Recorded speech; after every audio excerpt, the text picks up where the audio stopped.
Bonjour à tous et bienvenue sur le plateau de Bonjour chez vous en ce 31 décembre, dernier jour de l'année 2020. On va passer un cap cette nuit, mais restez avec nous parce qu'aujourd'hui notre thème est cette année, c'est ton année et nous croyons vraiment que le Seigneur va faire des grandes choses cette année dans votre vie. Et Frank, je te sens enthousiaste. Ah, je suis heureux. Joyeux 31 décembre!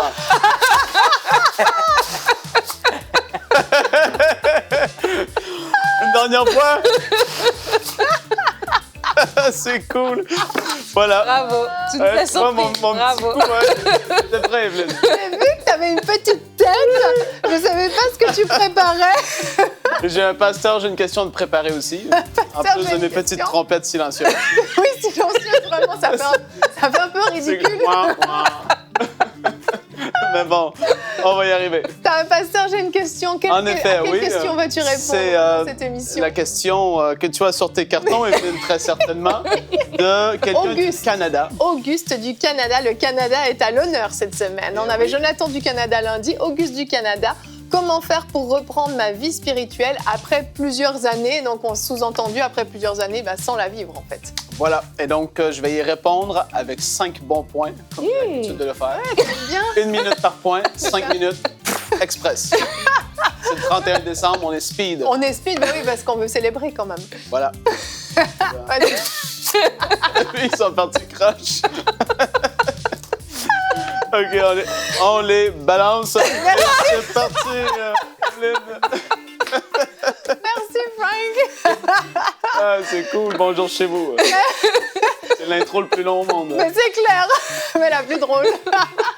Nadine, on va faire une rubrique culture et médias. Si on y arrive aujourd'hui, on on a aura un invité qui va venir nous rejoindre. François Bergeron, artiste à la craie. Vous allez découvrir quelque chose de spécial tout à l'heure dans la rubrique culture et médias. C'est génial, c'est génial. Bon, c'est un beau 31 décembre qui commence. Et comme on l'a dit en ce début d'émission, on croit que cette année, c'est votre année. Et on en a parlé plusieurs fois cette semaine. Peut-être de cette année 2020 qui, pour certains, a été difficile. Tout a été chamboulé. Mais nous croyons vraiment que 2021 est votre année et que la foi va jaillir de vos cœurs pour vous attendre à vivre une année exceptionnelle. Et on commence tout de suite avec toi, Nadine, dans la pensée du jour.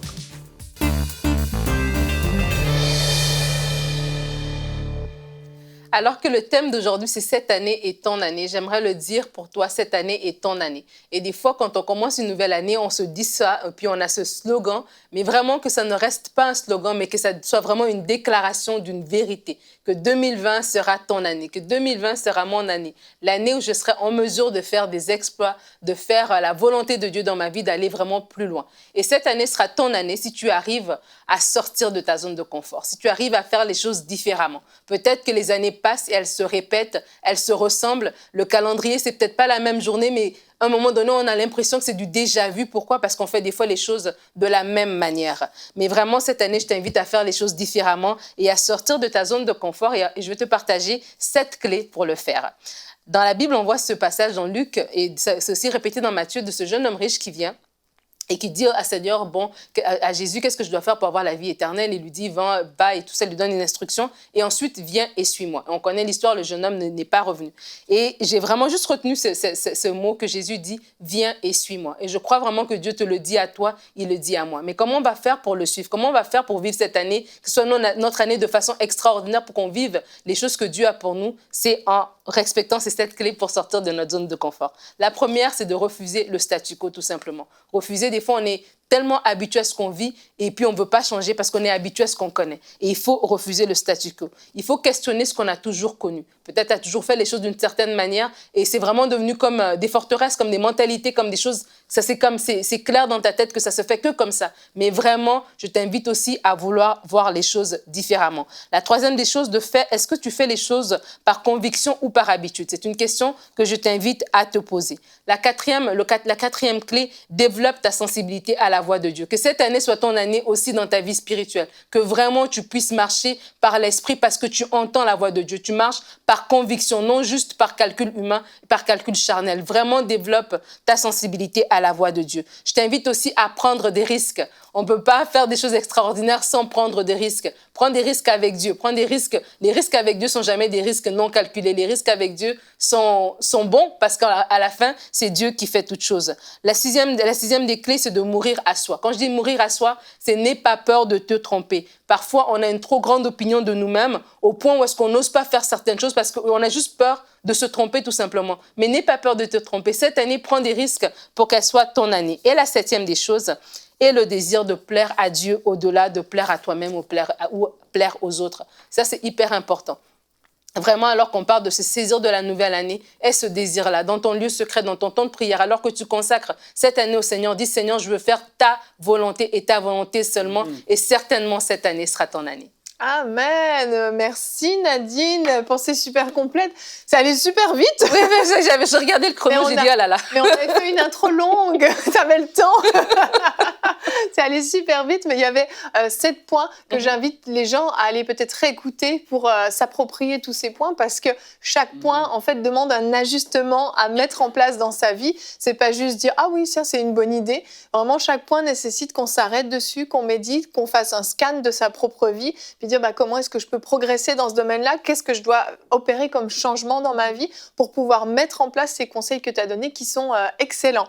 On va regarder notre verset du jour, le psaume 84 au verset 12. « L'Éternel Dieu est un soleil et un bouclier. L'Éternel donne la grâce et la gloire. Il ne refuse aucun bien à ceux qui marchent dans l'intégrité. » Et c'est une parole qui nous parle à la fois de ce que Dieu peut déverser dans notre vie, peut amener dans notre vie en cette nouvelle année 2021, en l'occurrence, mais qui nous dit aussi à ceux qui marchent dans l'intégrité. Donc c'est une promesse qui est conditionnelle à notre obéissance, à notre capacité, tout comme le jeune homme riche que tu as cité dans ta pensée, et avait une notion d'obéissance qui était nécessaire pour ensuite venir et suivre Jésus, mais pour avoir accès à tout ce que le Seigneur a en réserve pour nous cette année en 2021, ça va demander aussi, nous, qu'on fasse cette démarche, on marche dans l'intégrité, on marche dans la piété, dans la sainteté, et on est à l'écoute et à l'obéissance de la voix de Dieu pour pouvoir entrer dans tout ce qu'il a prévu pour nous cette année. Absolument.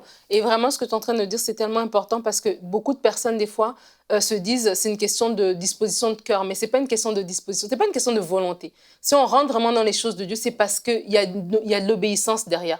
Des fois, on a la volonté de suivre Dieu, on a la volonté de marcher dans l'intégrité, de marcher dans la sanctification, comme tu as dit, mais l'obéissance, maintenant, quand Dieu nous parle par sa parole pour nous dire voici ce que tu dois faire, quand la voix du Saint-Esprit nous parle pour nous donner une direction, c'est là que ça devient plus difficile. Et vraiment, cette année aussi, j'invite les gens par rapport aux points qui ont été donnés, de dire, OK, cette année va être mon année, mais comment est-ce que je me l'approprie? C'est quand j'arrive à me dire, ce n'est plus une question de bonne volonté. La bonne volonté, je l'ai eu en 2018, en 2017, en 2016. Mais maintenant, je passe à une autre étape. Je suis vraiment dans l'obéissance. Cette année, Seigneur, je développe ma sensibilité à ta voix pour t'obéir. Ce jeune homme, c'était une question d'obéissance qui l'a fait rater, en fait, d'être à côté du Seigneur pendant son ministère. Donc, vraiment, j'invite les gens à se dire, peut-être que, est-ce que les choses se répètent? Mais pourtant, j'étais bien disposée. Pourquoi ça se répète? Et peut-être que quelque part, il y a de l'obéissance qu'on doit faire dans certains domaines de notre vie pour pouvoir accéder justement à toutes ces choses que Dieu nous promet. Ouais, tu parlais de sortir de la zone de confort tout à l'heure. Et ça, en fait, Dieu continuellement nous sort de nos zones de confort. Oh que oui. C'est pas normal que ça arrive pas. C'est pas normal qu'il ne change pas. Et t'imagines juste la première fois où Jésus avec les disciples, il a dit aux disciples, chasse le démon. T'imagines comment il était sorti de sa zone de confort. C'est clair. Quand les gens voyaient Jésus, ils disaient, mais il parle avec une telle autorité, il sortait les gens de sa zone de confort. Il était rempli d'amour, de compassion, etc., mais c'était bousculant un peu. Et Dieu veut le faire dans vos vies, je suis convaincu cette année. Moi, il le fait. Il veut m'amener plus loin dans ma consécration, il veut m'amener plus loin dans ma famille, il veut m'amener plus loin à tous les niveaux. Et ça, en fait, quand on veut changer, on va changer. Les gens vont résister le changement. Les gens vont souvent changer parce qu'ils n'ont pas le choix de changer ou parce qu'ils vont se laisser être transformés par rapport à Dieu, parce qu'ils vont se laisser être transformés. Et ça revient entre nos mains. Et moi, je refuse que cette année passe, la nouvelle année, et que j'ai pas évolué ni changé Amen. dans mon caractère, dans ma façon d'être, dans ma façon de ressembler à Jésus à tous les niveaux. Je refuse que ça demeure ainsi. Je veux aller tellement plus loin avec lui. Il n'y a pas de temps à perdre. Ne perdez plus de temps. Soyez sortis de votre zone de confort cette année. Ouais, vraiment, en fin d'année, on a ce réflexe, on prend les bonnes résolutions pour la nouvelle année, puis on en a souvent parlé sur ce plateau.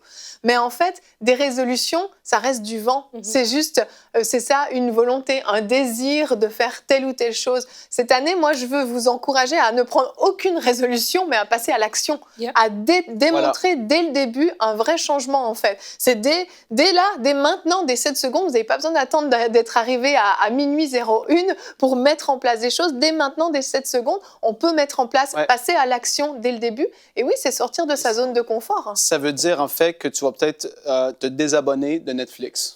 Que tu vas supprimer Insta de ton téléphone parce que ça bouffe tout ton temps. Parce que Facebook envahit ta vie, en fait. Parce que c'est des trucs concrets qui vont amener des changements radicaux, vrais, véritables. Et ça, on parle du quotidien, de ce qui est vrai, là. On ne parle pas juste de lire sa Bible plus. On parle des actions, comme tu as dit, concrètes par rapport aux choses qui nous volent et que c'est entre nos mains de donner du temps à ces choses-là ou pas. Exact. Et on parle d'aller plus loin dans la consécration, comme tu as dit, d'aller réécouter les 7 points, Nadine, vraiment. Mais il faut prendre ces décisions-là qui sont radicales et vous savez ce qui vous tient captif par rapport à votre temps, par rapport à où est-ce que vos pensées vont continuellement. Est-ce que vos pensées vont, oui, vers des choses axées plus vers Dieu, vers votre destinée, vers votre famille, les choses importantes, ou est-ce que vos pensées sont à des choses qui sont comme de la vapeur, qui paraît pour un instant, qui disparaît après? En fait, c'est... Ouais, voilà, il y a du chemin à faire. On en a tous. Mais Dieu est avec nous, yes! Mais vraiment, j'ai un peu l'expérience d'Aurélie parce que moi aussi, quand j'ai fait cette pensée, Dieu m'a parlé par rapport à ma propre vie, tu vois. Oui? Dans... Je te dis. Ça va, Nadine. Vas-y, Nadine. Change cette année, mon frère Frank, change. Nadine, Non, change pas, tu mets de la vie sur le plateau. Nadine, c'est la seule sur qui, pardonnez-moi, vous l'avez vu les 2 semaines qu'elle a animé, j'ai été dur avec Nadine. Ah, t'es C'est J'ai un essayé de frère. changer. En Un petit plus, frère, elle a été OK, tellement... Nadine, tu peux parler. Elle a été tellement obéissante en plus. Dieu m'a parlé, en fait, je me dis, quand il a dit à ce jeune homme, viens et suis-moi.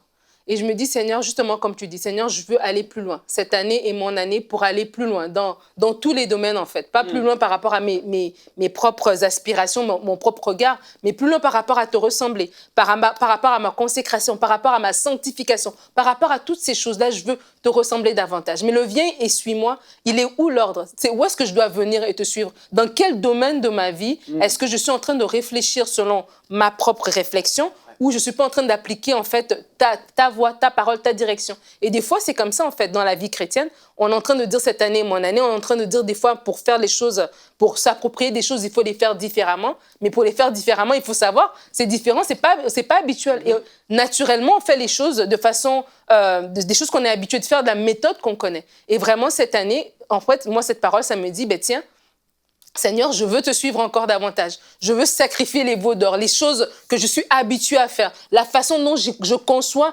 le ministère, où je conçois ma vie de famille, où je conçois les choses pour faire comme toi tu veux. Et c'est vraiment ça en fait, c'est que dans la prière, le Seigneur te dit, viens et suis-moi dans un certain domaine. Et des fois, ce jeune homme-là, il s'est dit, ben non, logiquement, ça ne fait pas de sens que je vende tout ça. C'est bizarre. Oui. Et c'est comme ça qu'il a résisté. Et des fois, Dieu va nous dire, viens et suis-moi, je ne sais pas moi, va t'asseoir avec ta sœur et tu te dis, ben non, nanana, tu résistes. Et c'est comme ça qu'on a du mal à avancer. Et des fois, ça prend...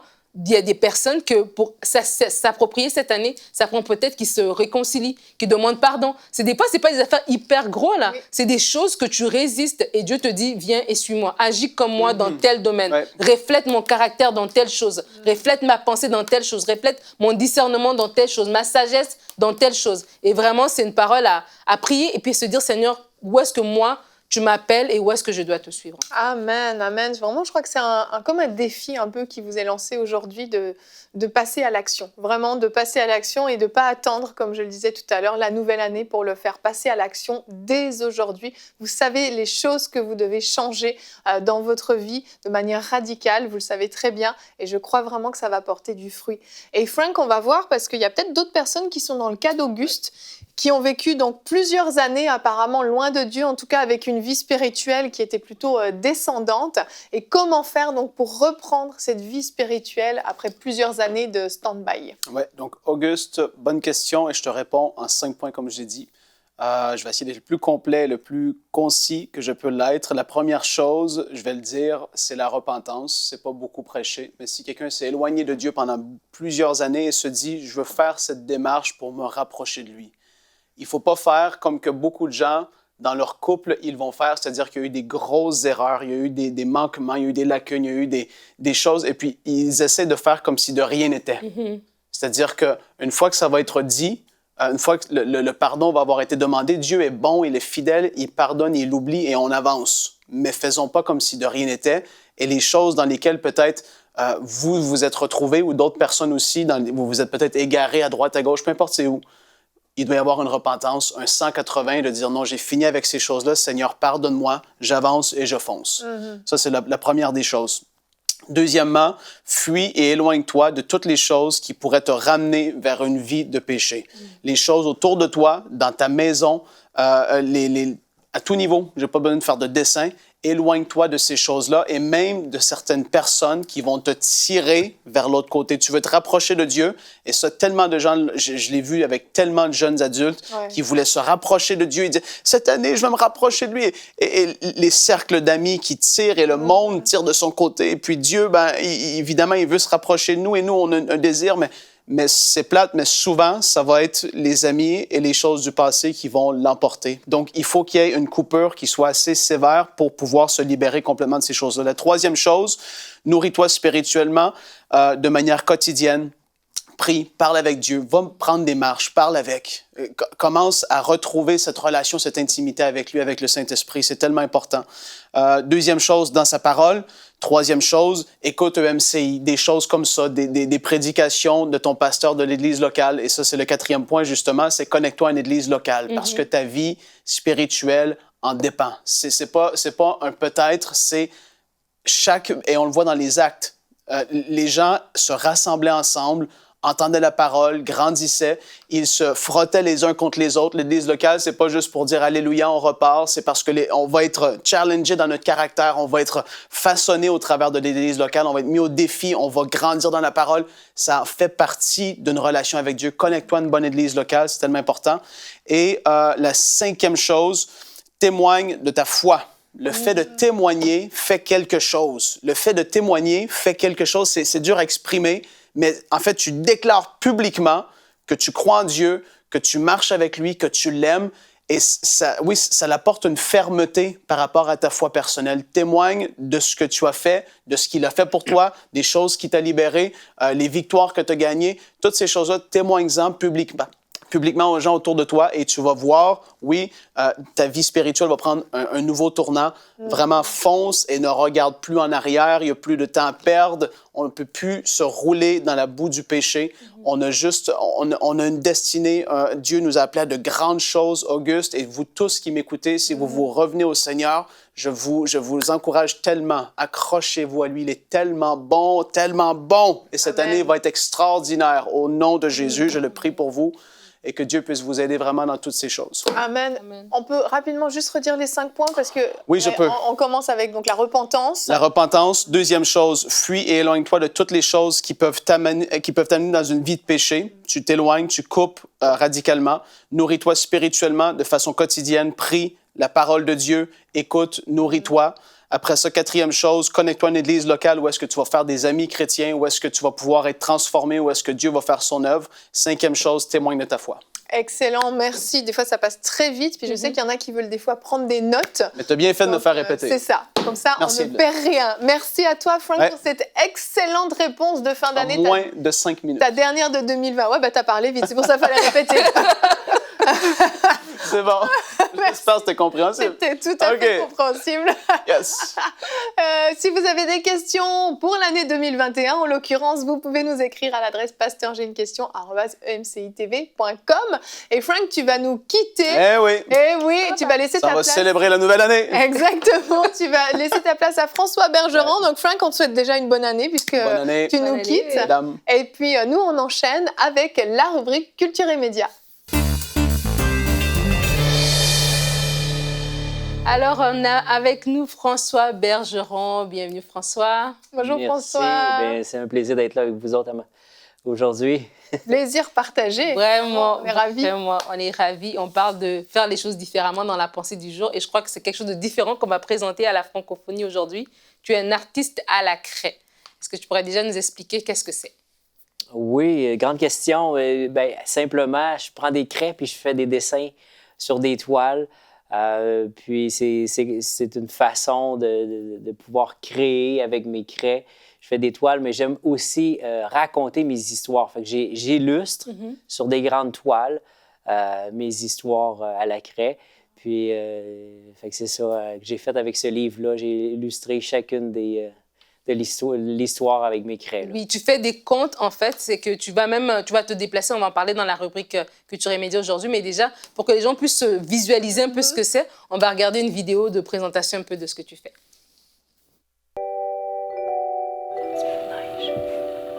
Alors là, en regardant par la fenêtre, en regardant le décor, elle aperçut ces immenses collines, là où il glissait autrefois. Et là, elle aperçut ce pin, mais un pin immense. Ce petit pin qu'elle avait planté quand elle était tout petite, il est devenu immense à toucher le ciel.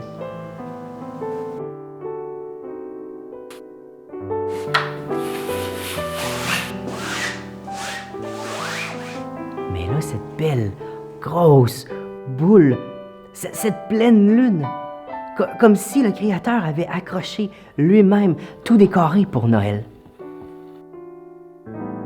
Mais oui, ces fameuses boules de Noël qu'on accrochait dans l'arbre avec papa. Mais où est-ce que papa a bien pu mettre ses décorations de Noël?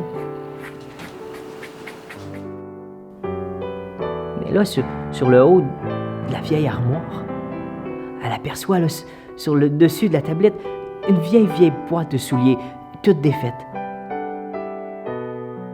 Alors Emma prend cette vieille boîte de souliers et, en soulevant le couvercle, elle aperçoit à l'intérieur une boule de Noël. Et comme elle regardait la boule de Noël, soudainement, elle fut transportée dans ses pensées.